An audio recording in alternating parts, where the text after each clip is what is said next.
Hey everyone, and welcome to ESI Digital Winter. It's when it's cold out, but we're going to heat up some great dialogue today during this session. We have a fantastic group of panelists to do so. My name is Cody Luongo from JSA Strategies. We are a leading esports gaming and digital media PR firm, and I'll be your moderator today. But of course, no one's here for me. As much as I'd love to believe that, we're all here for these incredible panelists today. We're going to be talking about the esports ecosystem and the like, and of course, just a fantastic group of people to go ahead and speak on that. So, without further ado, I'd like to introduce our panelists today. First, we have someone that's really played a key role in the esports industry as we know it today. An original MLG employee, and 20 years ago today, he was probably lugging around a CRT TV somewhere in the US for a Halo tournament. And now today, 20 years later, he's the president and co-founder of Esports Engine, operator of the world's top esports leagues, and a strategic partner for publishers, stakeholders, brands, and many more. Adam Apicella, it's great to have you. Thanks, Cody. Yeah, stoked to be here. Awesome. And next, if you know Halo, you know this man, staple of the Halo community. Interesting time to have him as well with the release of Halo multiplayer. And I can regrettably say I'm hopelessly addicted to Halo once again. And it's kind of a fantastic thing to see, having everyone just involved in the community discussion and all the friends playing again. It's really an excited time, and especially with the year roadmap of the HCS announced to certainly great acclaim and a $3 million prize pool along with it, in partnership with Esports Engine as the operating partner, which makes this panel even more exciting. Tashi, it's great to have you. Thanks so much. Yeah, thanks for having me. This is great to be here. Awesome. And last but certainly not least, we have a guest or a representative rather, from chess.com. So if you told me 10 years ago, I would think you were crazy if you told me chess was going to be an esport, but here we are. And nevertheless, chess has become this sort of streaming phenomenon with streamers like XQC and others getting involved, and now a world championship and certainly other various esports initiatives. So it's great to have you, Austin. Thank you. Thanks, Cody. I think everyone on my side would have the same answer 10 years ago. So it's good to be here. Yeah, awesome. And as a reminder, you guys can ask questions we'll take at the end. I believe if you pop them in the chat, they get sent over to this sort of secret website that I can view them. If I can pull that up at some point, I will. But without further ado, let's go ahead and jump into the conversation. Again, esports ecosystem design, the like, the many stakeholders involved. Really interesting topic. I think a good place to start is one thing the industry is sort of coming to is that we're seeing esports programs are really not this one size fits all. And often it comes down to business objectives of the publisher. Right? Is the objective to attract more players? Is the objective to drive microtransactions and in-game sales? There's certainly a number of ways to look at it, and very different from the communities as well. Is it mobile? Is it PC? Is it console-based? So how do you decide what the right esports program is for your game, or in the case of Esports Engine, and I think, Adam, we can start with you, your client? Yeah, I mean, when we first started designing programs, the KPIs were different. We were designing to keep our lights on. The operators were really the only ones in the original, genesis of this space was we were the ones really caring about esports. Not every game even had multiplayer at the time. And as the industry's evolved, and we've seen multiplayer become a mechanism for people to not do the old sort of habit was play the game, I beat it, throw it to the side, go buy a new game. That behavior is gone. Like multiplayer and certainly esports is the pinnacle of it. I consider esports all competitive multiplayer or even just fun multiplayer. I think esports encompasses all of it. I think there's levels to esports, but esports is a longevity engine. And at the end of the day, publishers want players to play their game as long as possible. I don't have my fingertips on the data, but I'm sure that publishers say the longer somebody plays my game, the better it is across a variety of metrics, whether it's MPX, whether it's whatever the platform they're playing on, Xbox Live, PSN, etc. And that the number one thing that sort of competitive multiplayer should be doing is getting people to play their game longer, right? So the longer that you can get your players to participate in your ecosystem, the better. So for me, it's very vital that even if you are a franchise league and you have a league that services 48 players. You have a franchise of 12, 20 teams, anywhere from 48 to 100 teams or players in your ecosystem. That is not reflective of the millions of players playing your game. So you need to make sure under that, whether you're an open and inclusive system like Halo has, what Toshi will talk about, or you're something like Overwatch League or Call of Duty League, that you have something that sort of has something to do for everyone else in the system that might not be in the sort of the franchise or pro league. And I think that open and inclusive approach is vital for every esport because it again circles back to the publisher's key metrics of how do I get people to play my game as long as possible. So for me, open and inclusive to have something for everyone to participate in, whether the aspiring amateur, the pro player, or the fan, that's what you really need to have as a lens when you're designing in today's world, in my opinion. Yeah, absolutely. And I think you touched on the point we'll bring up later in conversation, which is how esports is kind of being this long-term engagement driver and a powerful one in that. So thank you. And Toshi, I'd love to get your perspective from the side of a publisher, your opinion on this. Yeah, I think what Adam said was spot on. Years ago, right when Halo first started, it was MLG kind of taking it and running with it. They saw the spark and kind of started that community. And, as time has gone on, I think, at least on the Halo side, we looked at it originally as, hey, there are a lot of people who like to watch this game. How can we convert them into people who want to buy the game? And it was very much like a marketing kind of idea. I think now it has evolved to the place where it should be, which is, hey, there's this really passionate community around esports, and these people love to play, they love to watch. They basically are your most hardcore, passionate fans. And so what do you do to take care of this community? How do you support them? How do you grow this community? And that now for HCS in 2021 and going forward is really the center of, how we think about everything. It's absolutely at the core.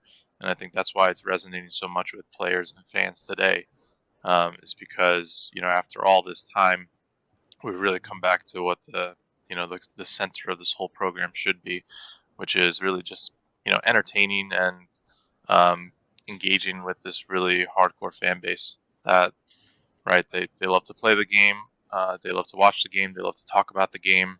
I mean, that's like me when I used to play, like, I live and breathe Halo, so it's very much kind of hitting on them that way. Excellent. And Austin, what are your thoughts here? Yeah, so I'll echo a lot of what was already said. And chess.com is in kind of a unique position in that chess doesn't have a legal publisher. It'll never have a legal game publisher. It's a 1,500-year-old game that's broader than just kind of a video game that people play against each other. It's part of culture. So when we approach our decisions around building an esports ecosystem, we can't approach it from closing the system and milking it for every dollar that it's worth. We don't have that power ultimately, regardless of our market position, nor is it the best thing for the game. So when we're thinking about designing engagement metrics, building communities, all of that thing, one of my colleagues will kill me for saying this because it's his job, but we're not focused primarily on monetizing. We're focused on building an awesome product that people are going to love. And that's ultimately why they're going to pick us over our competitors, not because we have ultimate control over everything that goes on. So our goal, our North Star for everything that we do is what can we do to make chess fun? And obviously we design certain things with strategic business decisions in mind, but everything we do is just focused on growing the game and making it kind of enjoyable for everybody.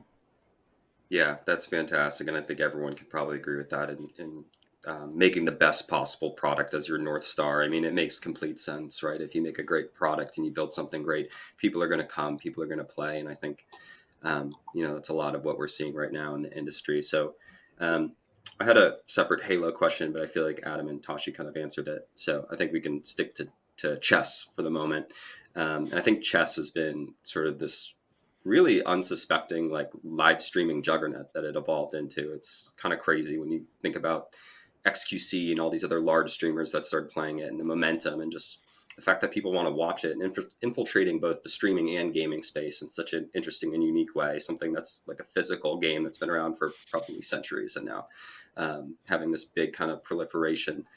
in the 2020s. So, I mean, and of course, it's building out its esports program, as I said earlier. So, I guess broadly, my question is, why chess esports, right? Like, why go on and do this and put effort towards these programs? It's a great question. So, I think a lot of it is just we're in a kind of a fortunate position given what happened with COVID. People were inside; they had a lot more time to spend online, and chess is an easy thing to pick up. No barriers to entry like other games. I can play it on a smartphone against someone with a supercomputer without an issue. Latency is not really a huge deal. I can play against anyone at any time without having to worry about a LAN setup for having the best competitive edge. So there were just inherent parts of it that made it make sense for it to kind of get to the point where it was. Queen's Gambit happened, $20 million marketing project for Netflix that we didn't have to foot the bill for, was pretty fortunate. So we're happy about that. And then it's not all just fortunate circumstances. We had been planting the seeds for years, frankly, on Twitch online to get chess to a position where it could take off, just kind of given the macro environment that we didn't have control over. So what we were always doing was building streamers starting in 2016, 2017. When you look at Hikaru Nakamura, the biggest, arguably, chess streamer on the planet, we had a direct role in getting him to stream and not focus as much on his competitive career. That was a decision he ultimately made himself, but we gave him all the tools to succeed on the platform. Likewise with the Botez sisters, likewise with every other streamer that streams chess on Twitch. We have the largest streamers program on Twitch, period, which surprises some people, but that was all by design because chess is a game that was always played over the board. It was seen as kind of an elitist white male thing that people do in dark rooms if they're super geniuses. And our ultimate goal was always breaking that barrier. And I think that's why we've been successful. So we've kind of married the fact that you can pick up chess anywhere with just the inherent competitive nature that it is. It's a game where you're playing against each other and one person wins. So we were just put in a position where we planted the seeds for it to take off, and we ultimately have to the earlier points that were mentioned, keep people engaged, keep things fun and exciting. Not everyone has time to play a 6-8 hour over the board game. So we have the ability to tighten the time controls, adjust the format so that people are playing quick, fast, fun chess, and they can do that anywhere in the world. So it's a lot of fortunate factors that come together. But when we look at chess, maybe it's not the first thing that comes to mind when you think of esports, but we think it should be because it's got all the hallmarks of a competitive game while also just being something that you can play online without issue around the world. Yeah, that's a great point. And that's like a perfect leeway into a question I have kind of prepared lower on the agenda, but I think it's an excellent point to bring out. The, esports or games or activities like chess that aren't inherently esports or thought of as esports that are now becoming esports. And I think one of the best examples is I saw a Polygon article a couple months ago that said there was Candy Crush esports and you could be a pro Candy Crush player. And that's the funniest thing to me, but it absolutely makes sense. So I guess to that end, can any game become an esport in that sense? Why or why not? And Adam, I'd love your opinion on this. I think esports really has gotten not a bad rap, but a limiting definition. It's now sort of seen as like the sweaty gaming, competitive, the tryhards. And for me, and sort of where the beginning of MLG at least, that started with, that the idea for MLG started with Mike and Sundance playing each other in Halo after they got out of the bars. And they would start playing and people would come and watch them play against each other one-on-one and just talk smack to each other. And for me, competitive multiplayer is esports. And I think whether it's Candy Crush or any game you want to insert, back to your, if you're young enough or old enough for this, GoldenEye, playing with your buddies and sort of that was esports to me. And I just think now, today, there's a business model around it. I was, many, many years ago, I was a sports management major and I studied the history of sports. I studied how the NBA started in barns and high school gyms. And then they said, hey, there's something here. Let's professionalize this and make a league. And your normal revenue lines of sponsorship and distribution rights and ticket sales and merchandise and concession stands, etc., that all exists for what we do, for organized competitive play in esports. But sort of like what Austin was saying too, with like chess, they've now invented a new spoke of revenue. They can digitize in game, and whether whether they own chess or they own Halo or not, you can still create a digital product and monetize in game. And for me, that has changed the complete and total paradigm of sort of organized sport. So for me, like whether, again, and I think to go back to your question, whether it's Candy Crush, whether it's Halo, whether it's chess, there's a business model around this that is in a digital environment, and that has changed the game for everybody. So it doesn't matter how highbrow or sort of sophisticated the game is. It doesn't mean it can't be an esport, because again, esport is competitive multiplayer.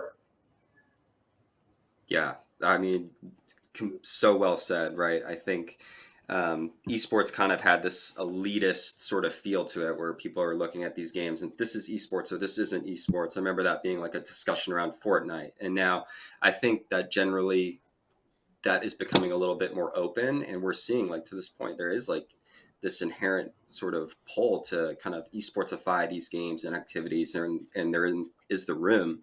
To your earlier point, I think the definition of esports will be argued for the rest of time, because I don't think, for me, it's the same way. Playing Super Smash Bros. In the N64 with my roommate was esports to me. It was definitely heated enough, right? So same thing.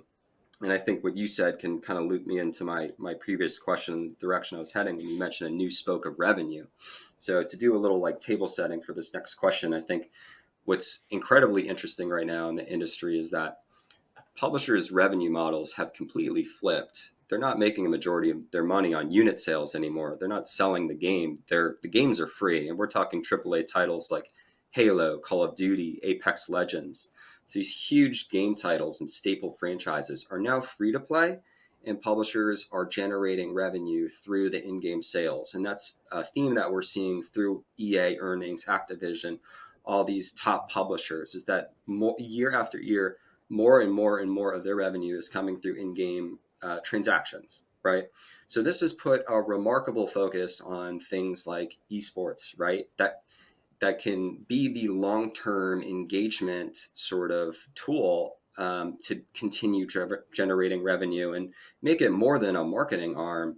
So, I mean, I'd love to hear from the group, and Austin, we can start with you and go to Tashi and Adam. In your opinion, how powerful of a driver is esports for engagement and ultimately revenue? I think it's incredibly powerful for all the reasons that I think everyone's going to touch on. I mean, you have chess is my example. Obviously, it's a free to play game. I can't charge people to pick up chess. They can do that from wherever. So when we get them on our site, yeah, we have a business model where if you want certain lesson features, etc., you pay a subscription to get access to that. But the core mechanics of the game, anyone can play. So our focus is, how do we get them on the site, and then how do we get them engaged long term? And chess has this unique position where I don't have to worry about chess not being around in 2 years because it's not the sexy battle royale anymore. Sorry, Tashi, but it's a game that's been around for 1,500 years. It'll be here 5, 50, 100 years from now, and that's incredibly potent for us. So if we know it's going to be around for years and years, we don't have to immediately open the floodgates and get every single dollar that people have from it. We can build an ecosystem that is sustainable. We can start onboarding people into other parts of our website, other parts of chess.com that are exciting. We get them hooked with the PCL and they're watching exciting matches, and then they transition to other parts of our site and we can engage them further there. So it's incredibly powerful for us because it's just another way for us to get people in the door while also building a monetization tool around it. Yeah, absolutely. Tashi? Yeah, Cody, I think you touched on a lot of Halo's journey in the question, which is us going from a box product now to a free-to-play multiplayer game. But I think what's also interesting for us is, Halo, when it first started, even, becoming the juggernaut that it did become, was limited to just the Xbox and how many units the Xbox was selling. And that was always the case up until Halo Infinite. Even Halo 5 was just available on the Xbox. So now being not only free to play, but free to play on the Xbox One, which is the last generation family of consoles, the Xbox Series X and S, the new generation, but also PC. Really, the theme for us, and this translates to esports as well, is how do we lower the barrier to entry, right? Halo's always been a game. I need an Xbox. I need a $60 copy of the game. Now it's like, I need any Xbox. I need any PC, and I can play. And that is incredibly empowering. And, that goes all the way through to our esports ecosystem where, anyone can sign up to play. Our tournament platform is with Faceit, and those tournaments are free to enter, and we welcome any and all players who want to participate. On the monetization side, you're right. We have a battle pass now. We have in-game cosmetics, and Halo 5 had these, and they were successful as well. And I think, that really gave us the confidence to kind of go all in with Halo Infinite. But, this is kind of the new model of multiplayer games, and it's about getting your players in the game and hooking them with the awesome gameplay and content. And I think, in my personal opinion, I think Halo is, the best shooter, if not one of the best. And so I think from a gameplay and content perspective, it just made a lot of sense for us, right?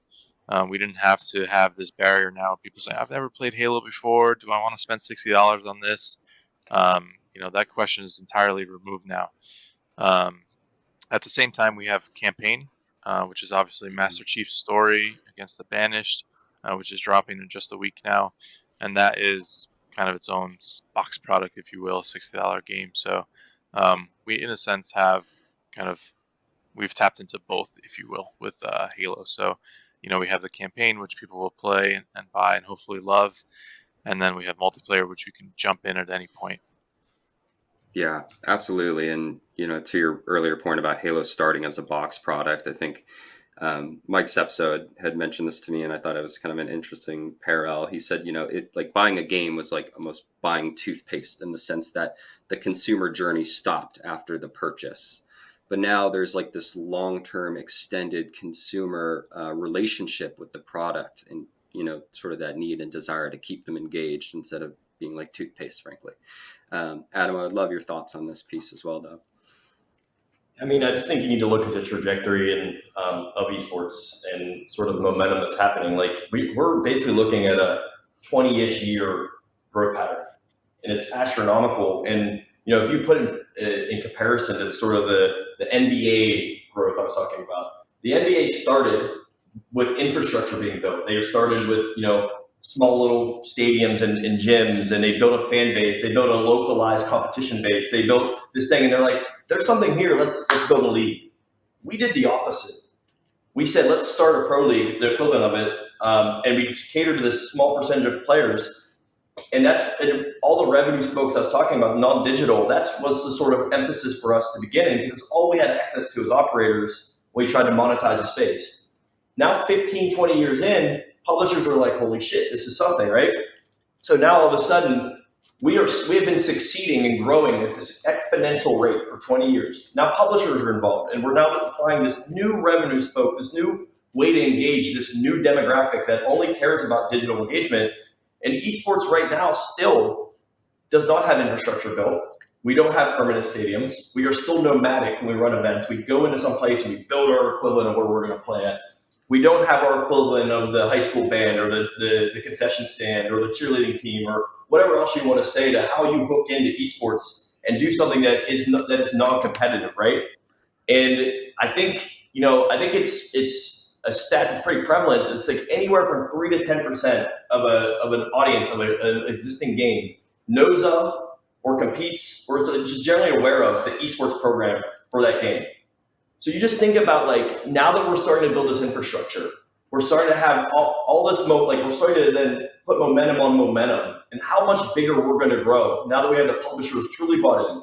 We have this digital strategy lockstep with sort of the physical strategy we're talking about, and we're starting to just sort of double down on awareness of what we are, and like fishing where there's fish. You go from 5% of your endemic audience just to get more Halo fans, and you get 15% that care about esports.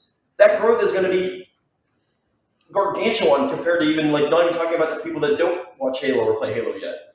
And for us at like Vindex, it's really important for us to be able to define that journey from couch where you're playing your game to stadium.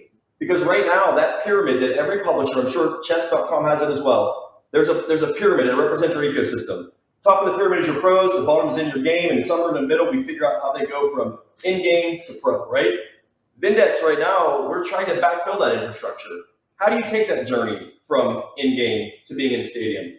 With Belong, we're trying to populate these stores all around the world because there is no brick and mortar infrastructure, not to go build a stadium event, but to go play regionally to figure out how you stack up in your city, in your state, in your sort of region, how you stack up nationally, globally, and being able to plug into programs like HCS and insert every other major publisher program. That infrastructure doesn't exist, and this isn't just a Vindex plug. It's to say esports has had crazy success and crazy trajectory, and we have nowhere near the resources or foundation we need to truly grow. And once it's there, this space is going to be the biggest competitive sport in the world, and I'm a firm believer in that. Yeah, that's incredibly exciting, especially hearing from yourself, Adam, just how much room we have to grow. And I think that's, we're all kind of aware of that who work in the industry, but hearing it, in those terms certainly helps paint a picture. Sticking with you for a moment, because you brought up publishers, right? And I think the publishers are incredibly bought in right now. And I'd love to get your opinion, and we can hear from the publishers themselves afterwards, Tashi and Austin. How important is it to have publishers bought in and invested? And in what ways are they helping kind of unlock the fullest extent and opportunity potential of esports? So, I think the publishers beginning to do their job by creating a great game. I think we all agree table stakes for success in esports is to have a game that people want to play, right? That's viable, that's competitive. So publishers creating something that people can paint on that canvas, that's the most important step. So I think then it goes in degrees of their participation. And I think as long as they're allowing the community to flourish, even if they don't want to be a part of it, I think that's important. I think we've seen some cease and desist in the industry. I think we've seen some blocking of things happening. And for me, I think that hurts the industry for sure. I think as long as it's not destructive to their game or their ecosystem or their community, they should allow it to happen. But certainly when publishers really have a defined strategy and vision for what they want their esports to be, and they're involved, for me, it's like a 2 + 2 = 10 situation. It's like you have the publisher involved, and as long as they're fostering not only their they are the epitome of the top of the pyramid. Yes, they own the game. They embody that whole pyramid. But publishers can invest because they have access to everything: the revenue, the actual game, mechanics of the game, the meta, how they change it. They can really sort of shape and control the success of how that pyramid functions, right? And as long as they're enabling things like HCS as an example, it's not done. It's done by design to have people like Faceit running the online tournament engine, to have esports engine involved, to have ESL involved, to have DreamHack involved, to have gaming partners in Mexico involved, and to have a grassroots circuit involved. Because what HCS is enabling is, hey, we want a lot of Halo to happen, but we make great games and we want to sell a lot of MTX in game. And while we're going to do some semblance of sort of operating our ecosystem, we want to enable our great partners to do stuff as well, which is going to benefit our community. And again, at the end of the thing, all the way back to the beginning of our conversation, it's going to have people playing our game longer. And it's going to have to give them something to do, to aspire to, to watch. And I think publishers being involved it's gasoline on fire. It's the best thing you can have as long as they go into it with a plan and a vision, and it's something that benefits their community. Yeah, absolutely. I think I understand the question is kind of like well, duh, obviously it's a key part, but to have the added color is super important. I don't know, Tashi or Austin. Real quick though, just to answer that real quick is that, and sorry to talk too much here, but it can also go horrifically wrong. It's like if you go in with a badly designed plan, it can actually tank your whole community because you do something that's prohibitive to actually competing or to actually being a part of the ecosystem. And these ecosystem decisions that you make and the design decisions you make can have long-lasting reverberations across not only longevity of your title, but also, again, all the sort of long-tail monetization we're talking about. So you got to be very, very careful to what decisions you're making, because the reverberations are going to be long-lasting and sometimes catastrophic. And it hasn't always gone successfully. So sorry to re-grab the mic there. No, yeah, no problem. We're keeping an open dialogue. I think that's super interesting. I didn't really consider that. I mean, but it also goes to show just how integrated a part of the game that esports really are, right? I mean, it's insane in it, but it's so amazing for the industry itself at large. Austin, Tashi, I understand this might be kind of a weird one for you guys to answer, but do you have any thoughts, comments to add? Yeah, I'll jump in first. So we're fully bought, to Adam's point, like as a publisher, publisher is a strong word, but we're about as close as you can come to it.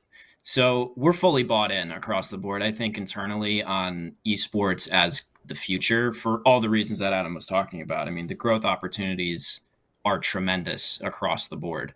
So to his other point, how do we do that in a way that doesn't alienate the native kind of chess audience? Because 600 million people play some form of chess around the world. We've got about 76 million of those on our website. Not all of them, frankly, probably most of them won't care about esports because they have this vision of chess as this older historic game, and they may not want to see the new young guns coming in with tight time controls and in their mind changing the format of what it always was. So that to us is a huge consideration. How do we launch something that's exciting and fun for probably what's a subset of our community while not getting that backlash from the rest of them?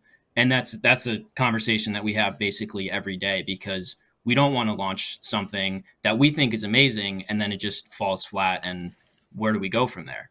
So when we're trying to build community and infrastructure, our whole goal is to be as inclusive as possible. We want to serve both the elite of the elite playing in kind of professional leagues that people are having fun watching, but also because chess is a democratized game, and that's the thing that we're continually pushing. How do we involve people like myself that are never going to be a professional chess player, but I enjoy the game and maybe I want to compete in an arena for money online against other people at my skill level. And I understand that I'm never going to win a world championship, but maybe I can win some small weekly tournaments for a little bit of cash. And that keeps me excited. That makes things fun. Maybe that starts to get me to be an esports fan above and beyond just watching it. So those are the considerations that we always make. And we, on top of that, when we're thinking about kind of just core esports, how do we merge those audiences? How do we merge our massive community? That's the benefit of us being kind of the chess.com is chess of the world. How do we take the people that we have contact with, which is everyone from Magnus Carlsen, the best player in the world, on down? How do we start getting those professional players involved with more esports orgs? How do we get people signed to these orgs like Hikaru, like the Botez sisters, like Nemo, another chess streamer?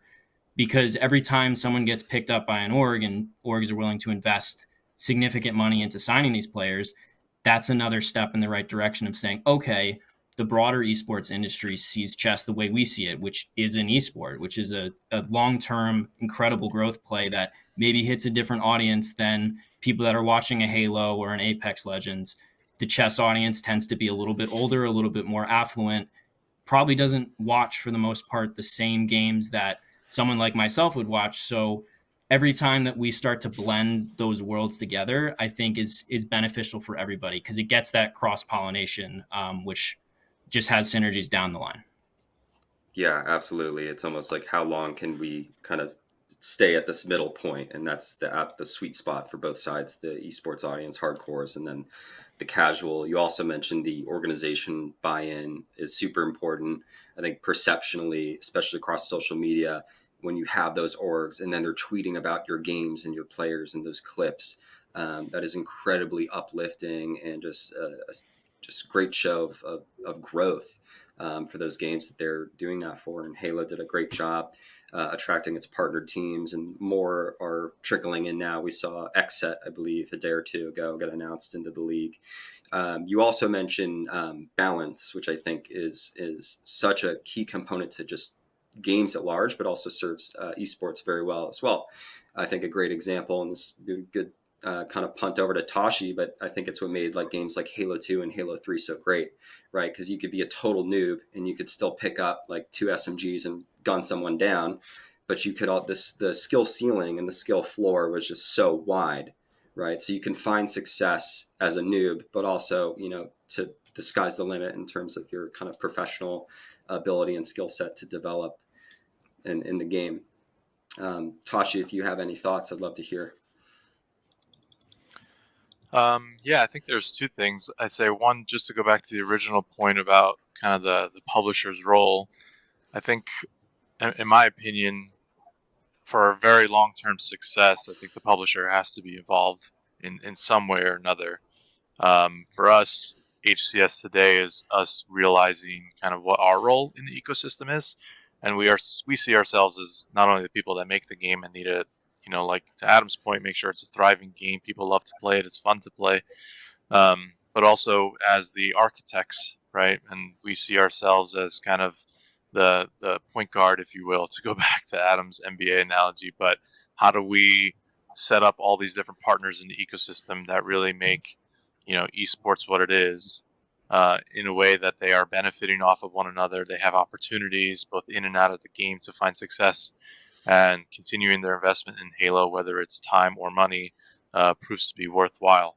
And so we've been just kind of putting all the strings together in the background for the last few years. And I think the immense support that we've seen at launch is really kind of one of the main benefits from that. To touch on the point about gameplay and the balance between, the skill gap. For us, for Halo Infinite, the franchise is now 20 years old. A lot of the gameplay, call them what you want, tendencies or whatnot, have already been kind of discovered, right? We have a good understanding of what our players like to play, what they don't like to play. And, we talked about it years ago with Halo Infinite, but this is kind of the spiritual reboot of the franchise. And we really leaned into, what do Halo fans love? And I think that's why the game is resonating so much with not only, more recent Halo fans, but even, older lapsed Halo fans as well. It feels like coming home, right? In terms of the experiences in the game, we have our quick play playlist, which is really, as you mentioned, Cody, this is where if you loved shooting around, dual SMGs, this is your playlist, right? You start with an assault rifle. It's more kind of let your hair down, have some fun. It's still, obviously, Halo's a competitive game. There's two teams. One's going to win in the end. And that will always be true. But you have a little bit less stress as you're playing. And then we have our ranked experience, which mirrors our HCS competitive experience. And that is our, pure competitive gameplay experience. And that's where you have a battle rifle start, much higher skill ceiling. But I think what was important to us is, historically, and this touches again on the first point about the ecosystem and how the publisher is involved. MLG years ago, Adam, you guys were stuck without really a direct connect into the game, and you kind of had to, make your own experience. And while for that small hardcore fan base, that was awesome because it meant they got the game that they wanted, you didn't really have the big touch points into the game that I'm sure you wish you did. And so for us now, it's broadening that, those touch points and making sure that the game that is played on the, on the main stage is the same game that's played in one of our main playlists in the game. And we're kind of broadening that funnel in there. So, we're going to continue to, update our sandbox and update with new maps and modes and different content in the game. We're going to ensure that the game can be played, at the highest level competitively, but also, enjoyed by those who are just playing, because it's a Saturday night and they want to kick back with some friends and have a few beers. Yeah, absolutely. I'm hoping to get some games in later tonight if I can. And also to your point about many of the mechanics and jumps and things getting figured out, I'm still trying to nail some of these jumps that I'm seeing from Shyway and all these other creators that they're putting out. I mean, it's awesome. It's classic Halo back, kind of that spiritual reboot, as you said. So, very happy with the game, and it sounds like everyone else is. So it's certainly great to see. We have about 5 minutes left, and I really want to get to this last question, and we can go around the room. I think we could start with you, Adam.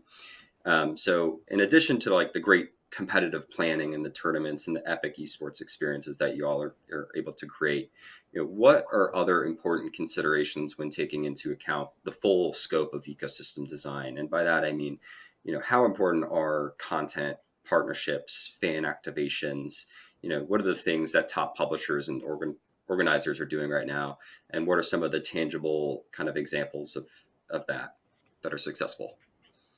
I think everything you just mentioned is important, and I think probably Tasha will talk about their team strategy with the partner teams, and that's pretty genius by what Halo did. But one thing that I'll touch on that's for me that even when I was at Activision, when I was at MLG, certainly that's been sort of something I'd say I've been pretty known for is that you can when we're talking about the publisher being involved, you're talking about a third party designing something, regardless of who it is. You can get this echo chamber where you think what you're planning is the best thing ever. And I've seen a lot of the failures we're talking about happens because you don't stress test it with your community. And I think the number one, literally by an order of magnitude thing that you can do is listen to the people that are playing your game and that are interested in it, that your community at large. I cannot believe today in 2021 that a live event's going on and whoever the tournament operator isn't reading Reddit or whatever, wherever their community lives and saying, holy shit, that light's in somebody's eye, and they're complaining about it on Reddit and going to their LD and having that light get out of that person's eye. Or knowing something happened on Twitter, and I'm not saying you respond to every single person because I can tell you right now with HCS going on and us being sort of a part of it, I'm getting crushed. So I can't respond to everybody. But I read it and I'm aware of it, and with HCS as an example, I can call Toshi and say, hey, did you know this is happening? Or what's your thoughts on this scheduling issue? Or what do you think about this? And being, I think, entrenched in your community and taking real feedback, it baffles me. There's so many live events today, or anything, insert whatever industry, that are begging their customers for feedback. Will you fill out this survey? Will you talk to us? Our community is giving us, spewing information at us. And if you aren't taking that and figuring out how to make a better product, then I don't know what you're doing, because it's literally free customer information directly from your demo. So for me, that's the number one thing. All the other things are vitally important, but listening to your community, that's number one, and it's not even close.